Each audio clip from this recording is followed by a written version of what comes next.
வணக்கம். இது உங்கள் ஜாப் 360 தமிழ். நம்ம இந்த வீடியோவில் என்ன பார்க்க போகிறோம்னா, வருமான வரித்துறையிலேருந்து குரூப் பி ஜாப் வேகன்சி வந்து ரிலீஸ் பண்ணியிருக்காங்க. அதிகாரி பணிக்கான ஜாப் வேகன்சி. இதுக்கான சேலரி பார்த்தோன்னா 80,000லேருந்து ஸ்டார்ட் ஆகுது. இது வந்து ஒரு ஆஃபீஸர் ரேஞ்ச் ஜாப்னால நமக்கான அலோன்ஸ்லாம் அதிகமாக இருக்கும். அது மட்டும் இல்லாமல் இந்த ஜாப்க்கு நம்ம ஃப்ரெஷர்ஸ் கூட அப்ளை பண்ணிக்கலாம். இதுக்கான எக்ஸாம் ஃபீஸ் பற்றின டீட்டெயில் பார்த்தோம்னா, எக்ஸாம் ஃபீஸ் வந்து யாருக்குமே கிடையாது. விமென்ஸ்லேருந்து பிடபிள்யூடி எந்த ஜென்ரல் கேட்டகரி யாருக்குமே வந்து எக்ஸாம் ஃபீஸ் கிடையாது. அது மட்டும் இல்லாமல் இந்த ஜாப்புக்கு நம்ம வந்து ஆஃப்லைனில் தான் அப்ளை பண்ண முடியும். ஸோ இந்த ஜாப்புக்கு அப்ளை பண்ணுறதுக்கான டீட்டெயில் பற்றியும், அப்ளை பண்ணுறதுக்கான லாஸ்ட் டேட்டு, இதுக்கான ஏஜ் லிமிட்டு, எஜுகேஷன் குவாலிஃபிகேஷன் எல்லாத்தையுமே இந்த வீடியோவில் பார்க்கலாம். அதுக்கு முன்னாடி இதே மாதிரி யூஸ்ஃபுல்லான ஜாப் நோட்டிஃபிகேஷன் பற்றி தெரிஞ்சுக்கிறதுக்கு நம்ம சேனலை சப்ஸ்கிரைப் பண்ணி வச்சுக்கோங்க. அது கூடவே பெல் ஐக்கான்லேயும் ஆல் செட் பண்ணி வச்சுக்கோங்க.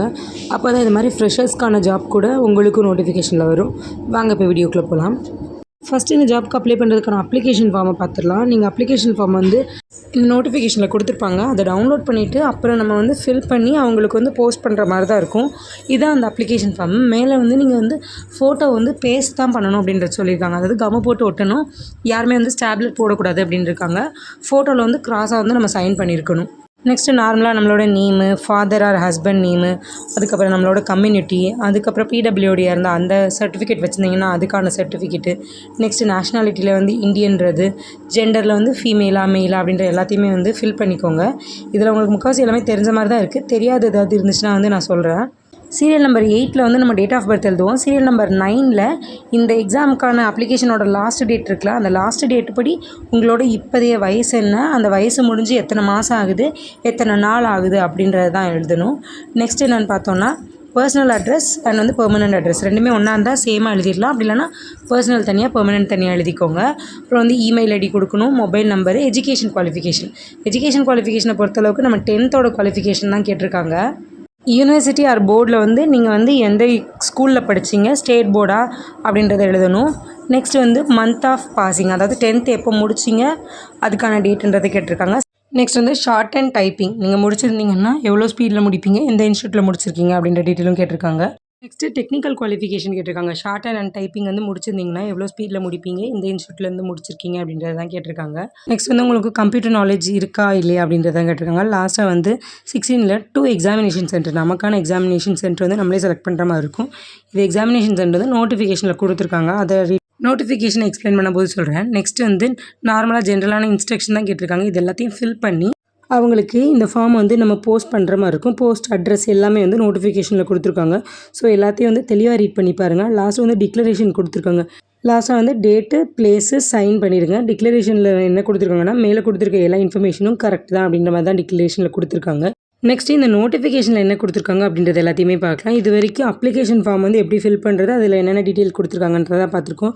இப்போது இதுக்கான எக்ஸாம் டேட்டு, எக்ஸாமுக்கான ஏஜ் லிமிட்டு, எக்ஸாம் சென்டர்ஸ் எங்கே இருக்கும், சேலரி எவ்வளோ இருக்கும் அப்படின்ற எல்லா டீட்டெயிலுமே இந்த வீடியோவில் பார்க்கலாம். இதே மாதிரி யூஸ்ஃபுல்லான வீடியோ பார்க்குறதுக்கு நம்ம சேனலையும் சப்ஸ்கிரைப் பண்ணி வச்சுக்கோங்க. இப்போ இந்த notification income tax appellate tribunal ministry of law and ஜஸ்டிஸ்லேருந்து வந்திருக்கு. இது வந்து பியூர்லி சென்ட்ரல் கவர்மெண்ட்டோட ஜாப் தான்.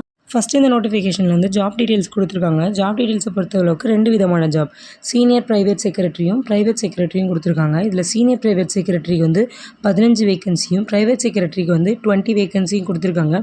ஒவ்வொரு கம்யூனிட்டிக்கும் எவ்வளோ வேகன்சின்றதையும் கொடுத்துருக்காங்க. ஸோ அதை நல்லா செக் பண்ணிக்கோங்க. நெக்ஸ்ட்டு ஸ்கேல் ஆஃப் பே கொடுத்துருக்காங்க. ஸ்கேல் ஆஃப் பேயை பொறுத்தளவுக்கு சீனியர் ப்ரைவேட் செக்ரட்டரிக்கு வந்து 47,600லேருந்து 1,51,000 வரைக்கும், ப்ரைவேட் செக்ரட்டரிக்கு வந்து 44,900லேருந்து 1,42,000 வரைக்கும் இருக்குன்றதை கொடுத்துருக்காங்க. இதில் வந்து சீனியர் ப்ரைவேட் செக்ரட்டரிக்கு வந்து பே லெவல் வந்து 8, அதே வந்து ப்ரைவேட் செக்ரட்டரிக்கு வந்து பே லெவல் வந்து 7ல் இருக்கும். நெக்ஸ்ட்டு எலிஜிபிலிட்டி க்ரைட்டீரியாவில் வந்து நமக்கு வந்து எஜுகேஷன் குவாலிஃபிகேஷன் கொடுத்துருக்காங்க. அதில் வந்து டிகிரி கம்ப்ளீட் பண்ணியிருக்கணும். கண்டிப்பாக ஏதாவது யூஜி டிகிரியாச்சும் கம்ப்ளீட் பண்ணியிருக்கணும். அது கூடவே நமக்கு வந்து ஷார்ட் ஹேண்ட் தெரிஞ்சிருக்கணுன்றதை கொடுத்துருக்காங்க. ஷார்ட் ஹேண்டோட ஸ்பீட் பார்த்தோன்னா 120 வேர்ட்ஸ் பெர் மினிட்டில் வந்து இங்கிலீஷில் ஷார்ட் ஹேண்ட் தெரிஞ்சிருக்கணும்னு கொடுத்துருக்காங்க. அது கூடவே வந்து கம்ப்யூட்டர் நாலேஜ் இருக்கணும். கம்ப்யூட்டர் வந்து ஆப்ரேட் பண்ண தெரிஞ்சால் போதுன்றதை கொடுத்துருக்காங்க. அதுக்கு எந்த சர்டிஃபிகேட்டும் தேவையில்லை. ஆல்ரெடி வந்து டிகிரி படித்த ஒரு கேண்டிடேட்டுக்கு கம்ப்யூட்டர் வந்து நல்லாவே ஆப்ரேட் பண்ண தெரியும். ஸோ வந்து டிகிரி படிச்சிருந்து உங்ககிட்ட வந்து அவங்க கேட்ட குவாலிஃபிகேஷனும் இருந்ததுன்னா கண்டிப்பாக இந்த ஜாப்க்கு அப்ளை பண்ணுங்கள். நெக்ஸ்ட் நமக்கு வந்து ஏஜ் லிமிட் கொடுத்துருக்காங்க. ஏஜ் லிமிட்டை பொறுத்தளவுக்கு அப்பர் ஏஜ் லிமிட் வந்து 35க்குள்ளே இருக்கிறவங்க வந்து அப்ளை பண்ணிக்கலாம். இது யூஆருக்கு, பிசிக்கு எல்லாருக்குமே இது தான். 35க்கு எக்ஸ்டெண்ட் ஆயிருந்துச்சுன்னா நம்ம வந்து அப்ளை பண்ண முடியாது அப்படின்றத கொடுத்துருக்காங்க. எக்ஸாம் சென்டர் பொறுத்தளவுக்கு வந்து மோஸ்ட்லி வந்து தமிழ்நாட்டு ஸ்டேட்டில் இருக்க எல்லாருமே வந்து சென்னை தான் வந்து எக்ஸாம் சென்டராக கொடுக்குற மாதிரி கொடுத்துருக்காங்க.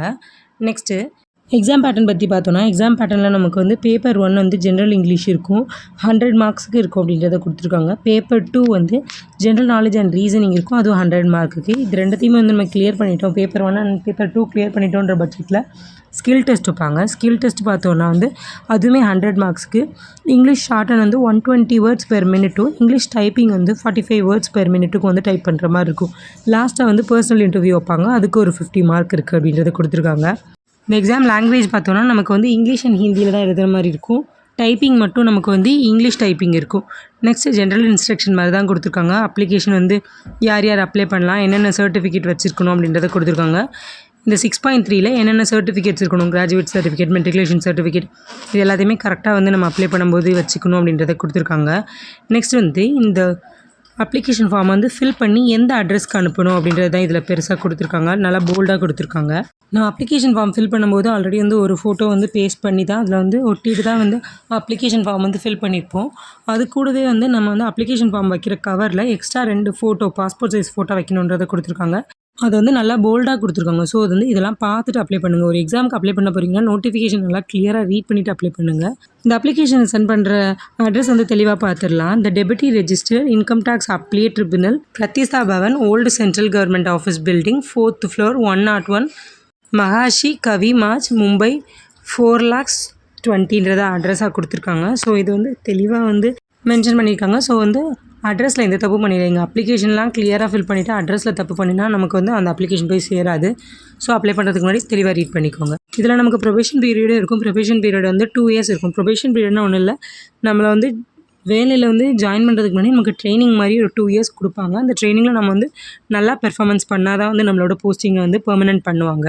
நெக்ஸ்ட்டு இம்பார்ட்டனாக இந்த ஜாப்க்கு அப்ளை பண்ணுற டேட்டை பற்றி பார்க்கவே இல்லை, அதை சொல்லிடுறேன். இதுக்கு அப்ளை பண்ணுறதுக்கு இந்த நோட்டிஃபிகேஷன் ரிலீஸ் பண்ணதுலேருந்து 45வது நாள்லேருந்து அப்ளை பண்ணலாம். இந்த நோட்டிஃபிகேஷன் எப்போ ரிலீஸ் ஆச்சுன்னா அக்டோபர் வந்து 22nd வந்து ரிலீஸ் ஆகிருக்கு. இதிலிருந்து நமக்கு டிசம்பர் 5 வரைக்கும் வந்து இந்த எக்ஸாமுக்கு வந்து அப்ளை பண்ணிக்கலாம். இந்த நோட்டிஃபிகேஷனோட லாஸ்ட் பேஜில் இதுக்கான அப்ளிகேஷன் ஃபார்ம் கொடுத்துருக்காங்க, அதை டவுன்லோட் பண்ணி நீங்கள் வந்து ஃபார்ம் ஃபில் பண்ணுங்கள். இந்த நோட்டிஃபிகேஷனை நீங்கள் எங்கே போய்ட்டு டவுன்லோட் பண்ணலான்னு பார்த்தோன்னா இதுக்கான அஃபிஷியல் லிங்க்கையுமே நான் நம்மளோட டிஸ்கிரிப்ஷன் பாக்ஸில் வச்சுருவேன். இந்த வீடியோக்கு கீழே இருக்க டிஸ்கிரிப்ஷனில் கொடுத்துட்றேன்.